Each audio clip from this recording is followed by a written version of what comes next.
On today's episode of Identity, motivational speaker and author Itu Sekhu pops by for coffee. We attend the Pathfinders Club in Mondeor, south of Johannesburg, for an inspirational outing. And our What's Appening segment features the review of a fitness app for women and a heartwarming movie called An Interview with God. I am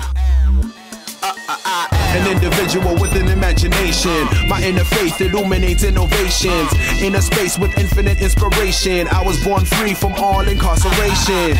Incredible, living infallibly, intelligent, outshine with my inner being. This is me, impeccable as ever been. I am you, you are me. This is my identity. Good day, Mzansi for Show viewers, and welcome to another spiritually uplifting episode of your favorite multi-faith magazine show, Identity, right here on the country's leading channel, SABC 1 Mzansi for Show. I'm your host, Viwe Gxwala. Injongo yethu apha ku-Identity kuniphathela inkqubo ezakhanayo emoyeni, kwaye namhlanje sizimisele ukwenza oko. Ibali lethu, undwendwe lethu neziqembu zethu iza kunishiya ninomfutho kule veki. Nina nje pholani nizilungisele ukudibana nondwendwe lethu olugqamileyo kwivenkile yethu yekofu. The phenomenal young woman joining me for a chat today is a force to be reckoned with. Itu Sekhu is a motivational speaker, author and television producer who lives a purpose-driven life. She holds a BA degree in audiovisual communications from the University of Johannesburg and is a philanthropist at heart. Although she's a woman of many accolades, her life hasn't always been easy. At only 11 months, she was burnt by a lit candle that accidentally fell and burnt her clothes and skin. She has now learned how to turn her pain into passion by motivating young people on the importance of self-esteem and is using challenges as a stepping stone to a brighter future. We couldn't pass up the chance to find out more about her journey and to find out more about who she is as a person, and to our delight, she accepted our invite. Itu, welcome to Identity. Thank you. It's a pleasure. It's a pleasure having you on the show. I just wanted to find out about your journey. What was it like and how was your childhood like? My childhood was horrible. It was very painful. I grew up being teased, in class. I was called names. But I also had to face the society and had to face the word beauty. I also had to find myself at a very young age because I had to kind of accept myself, but it was very hard. Having to be accepted by yourself, having to love yourself, but also having to prove yourself to society, So it was very hard for me. And then I tried committing suicide 3 times because of it.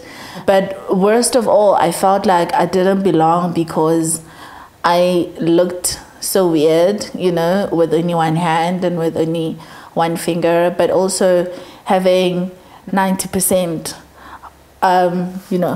scarring on your face. Yeah, so it was kind of hard. You really held on to the concept of faith and God during those difficult times. So how was then spirituality introduced in your life, and what role does it play right now? Spirituality came in 2007 when I was in my matric year. And how that happened, it's a long story, but I'll cut it short. I went to go and visit a very great friend of mine. In fact, we're still friends now. Dozy, and her sister wanted to get rid of us, right? Because I think she had a boyfriend, or like whatever. And then she said, you know what?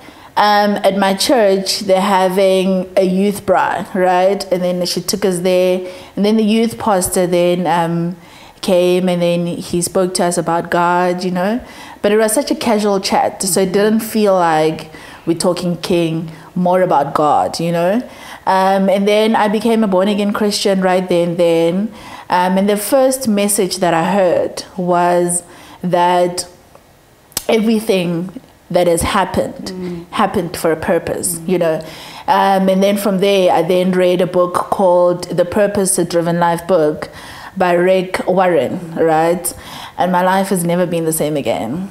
Yeah. Let's talk about your qualification now. A BA in Audiovisual Communications from the University of Johannesburg. Yeah. What led you to that field of study? Why exactly did you choose that qualification? So when I was in high school, I wanted to hide myself, right? And I wanted to study accounting. But then when I met God in 2007, the Lord then said to me that I want you to be in the media industry, right? And that's when I went to UJ, and then I studied media. So it was more of a purpose driven career rather than something that I had to choose myself, you know. But I've always been very passionate about the media industry. So it was a very great privilege, or rather blessing from the Lord, really. Yeah, it wasn't like, oh Lord, really, you know, you know, you want me to study this horrible thing, you know. So I was very excited. Okay, so I want to backtrack a bit because you're an overcomer of challenges. And you mentioned that you tried to commit suicide 3 times because of your accident. How did you really put into practice what you believed in, overcome those challenges practically? You know, I don't have an answer to that, but I will tell you that I think feeling the Lord's love for me and also realizing that I had a purpose changed my mindset completely. Because now, instead of feeling inferior, I kind of felt like, hey, you know, there's a reason why I'm here. And that actually people do need me, you know. And I think that is what gave me the worth that I have right now, you know. I also realized that people are wounded and people are scarred and etc. And because I kind of have that experience, we can then start healing the world, you know. And people need people like me to really just challenge them, you know, so that they can then reach their full potential. So is this what inspired you to write your book? And tell me about the title behind it, because it's got a very interesting title. The title, What Did You See? It's really just saying that read my book and then tell me what is it that you see with your own life that then relates to my story, right? Because we all have a story to tell, you know, all of us. And yours is a very powerful one. Mine is powerful because it's more external. And now wherever I go, people, they can already see, you know, that, okay, she's got a story to tell. But everyone has a story to tell, right? So now it also then helps people to find their wounds, heal them, so that they are able to work with them in a healthy way. Itu, I'm fascinated about your shift in consciousness. You know, you moved out of feeling sorry for yourself and you became a victor. So how can one do that? How is one inspired to do that in their own lives? You know, there's a cliche saying that it's whether you see a glass half full, right? Or you'll see it half empty. Exactly. So it's all about how you see life, right? There are people who are so-called normal, and yet they are more physically crippled than me, right? Because of how they perceive themselves and mindset. Who they really think they are. It's a mindset. It's a mindset thing where someone can say, you know what? That is too hard, right? And then someone like me says, but actually that's not too hard, right? Let's, you know. And then now the victor then becomes me because now my mindset is literally saying, no, you can't do that, right? And now because of now you have now already said to yourself that, hey, I can't, then and you will not be able to do it. At the end, you become authentically empowered yourself when you go through that. So we're going to get into our quick word game, all right? And you need to answer me as quickly as possible, all right? And then the word game is called If You Were. So I'll start off with the question and then you answer, all right? Are you ready? Okay. If you were a car, who from your family would drive you? No one. And if you were a superhero, would you be Wonder Woman or Catwoman? I think Catwoman. All right. And if you were a pilot, which destination would you go to first? Oh, New York. If you were a pair of shoes, would you rather be sandals or heels? Heels. And if one of your song played every time you walked into a room, what song would it be? For Your Glory by Tasha Cobbs. That's amazing. Thank you so much, Itu, for joining us. You're such an inspiration. Please keep it up. Thank you so much. Itu's journey is proof that with the right attitude, it's never too late to realize your full potential despite the challenges in your life. We wish her well as she continues to be a beacon of light to those who feel hopeless and dejected. Lixesha lekhefu xa sibuya singena kwisiqembu sethu se-media review yale veki ebonisa i-app yokuzilolonga yabantu abangoomama nomboniso bhanyabhanya uza kuqinisa ukholo lwakho. Ungasuduki, siyabuya ngoku.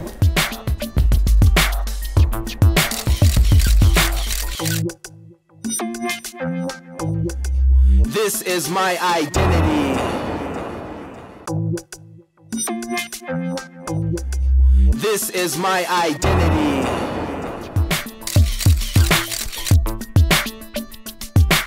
You're still tuned into your favorite multi-faith magazine show, Identity, right here on SABC 1 Mzansi for sure. I'm Viwe Gxwala. Thank you for staying with us. Apha ku-Identity sizimisele ukuniphathela amabali aphuhlisa ubomi olutsha. Sifumane umyalezo ovela kuThandiwe Gxwala esimeme uba sizondwendwela umbutho wabo we-Pathfinders Club eMondeor kwaye sisivuyele nyani sisimemo ubhale esithi. Hi Identity team, my name is Thandiwe Gxwala and I'd like to invite you guys to come and witness the amazing work that the Pathfinders Club do with the youth. We do different activities that help the young men and women to become responsible and active citizens in the community through religion. I look forward to welcoming you to our Mondeor branch. Kind regards, Thandiwe Gxwala. We couldn't wait to witness the amazing work that the Pathfinders Club do, so we took our cameras and headed straight to Mondeor, south of Johannesburg. This is what the team captured.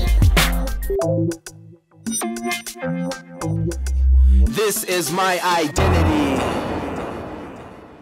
Sanibonani, igama uThandiwe Gxwala, and I am your guest presenter for today. We're here to appreciate and to learn the different skills and talents that our Pathfinders have. Please stick around and let's enjoy today. Asambeni.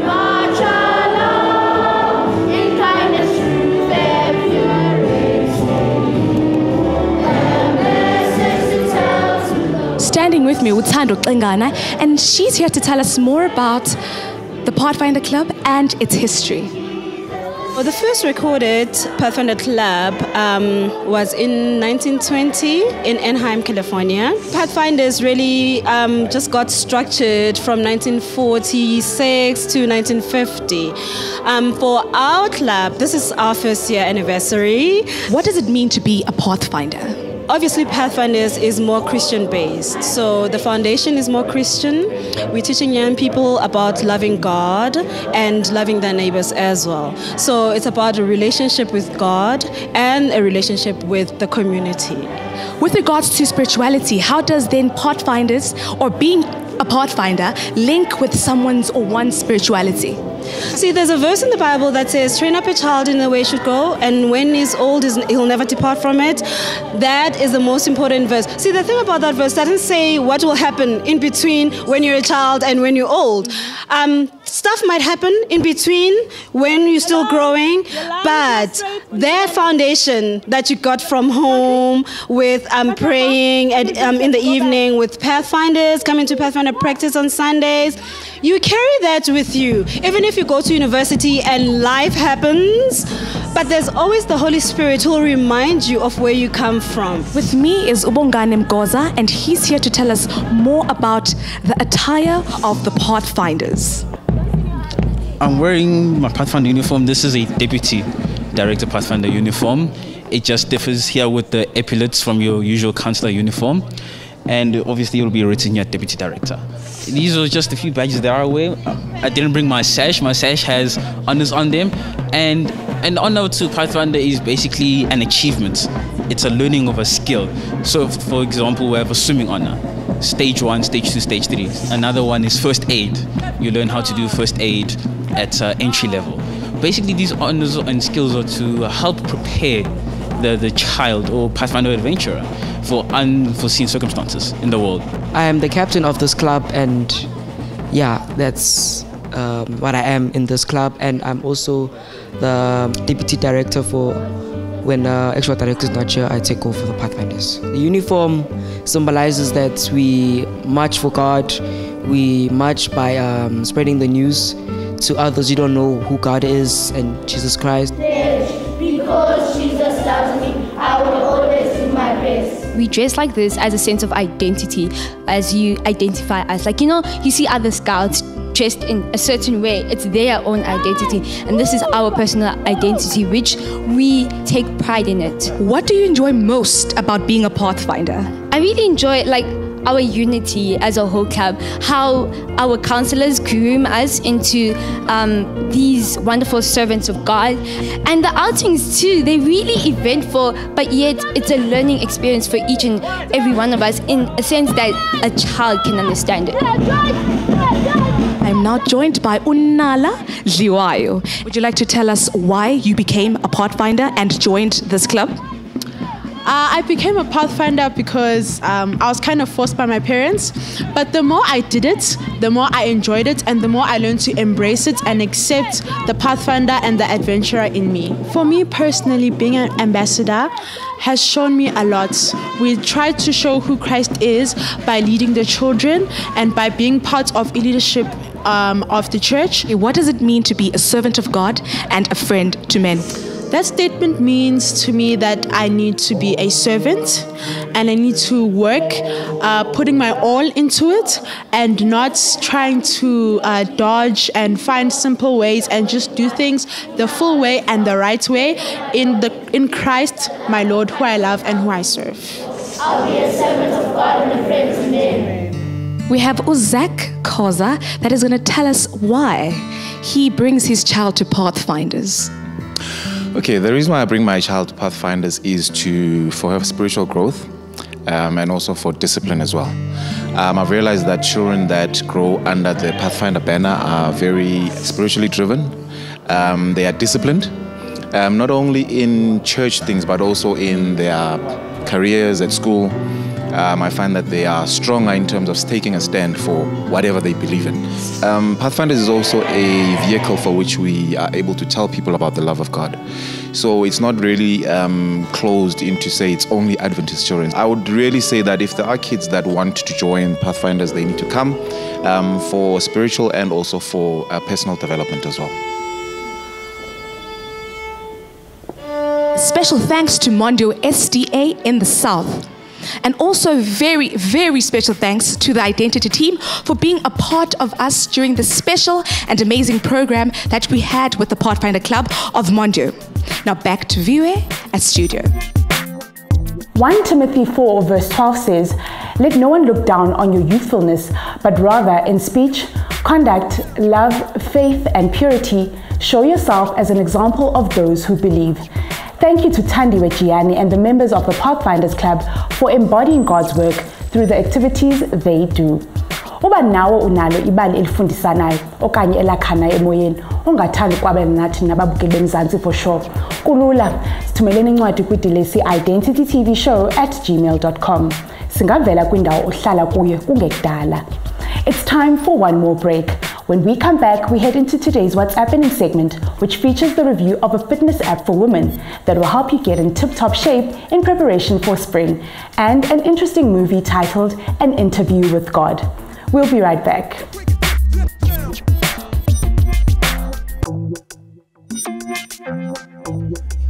This is my identity.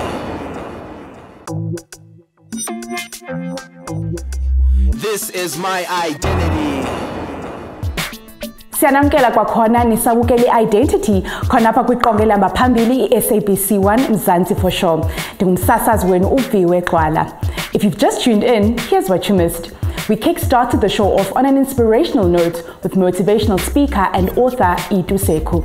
We then headed to Mondeor, where we witnessed the powerful work of the Pathfinders Club. Now it's time for this week's media review segment. This is What's Appening.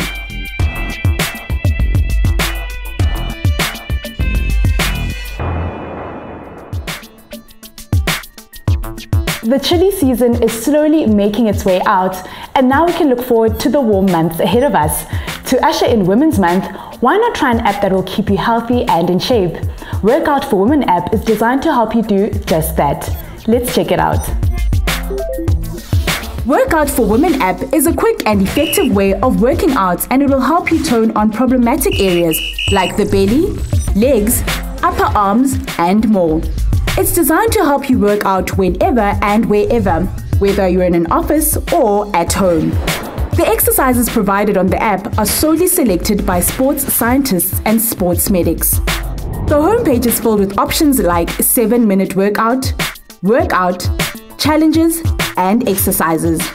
Under the 7 minutes workout tab, there are multiple workouts made for women such as wall sit, crunches, bodyweight squats, and many more. These female workout exercises vary in time between 7 and 30 minutes. Perhaps you want something that will push you beyond your comfort zone. Click the Challenges tab to get different challenges that will help you tone your muscles quickly, such as plank challenge, squat challenge, or fat blasting ab challenge. The Exercises tab offers you a wide range of exercises and live training with a timer and instructions. There are 2 modes to choose from. You can choose easy as a starter and later advance yourself with the intermediate mode.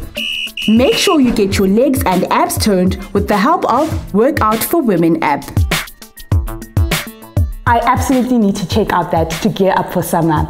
Now on to our next review. How many times have you asked God why are things happening the way that they are, or found yourself doubting the aspect of faith? In this relatable movie, an up-and-coming journalist finds himself challenged in this regard and is granted an interview that changes his life. Let's have a look. Hey, Gary, what are you doing here? I'm working on something. I'm doing an interview. With who? Interview with God is a Christian-based movie that's set in New York City that aims to share a story of a young, up-and-coming journalist who encounters someone who claims to be God. Paul Asher finds his world and faith increasingly challenged when he's granted the interview of a lifetime in his career. During the interview, Paul Asher finds himself in an awkward situation because no one believes that he had an interview with God. This interview slowly starts to complicate his personal life when he finds his marriage failing and he's in the grips of a personal crisis, and yet he doesn't understand the reason behind this. Even after countless encounters with God, people still don't believe him, and it's then where he tries to understand more about God's salvation. For something dramatic with a bit of mystery, make sure you watch An Interview with God. Starring Brenton Thwaites, David Strafen, and Yale Grobglas. You're kidding. About time God made the front page. You disagree?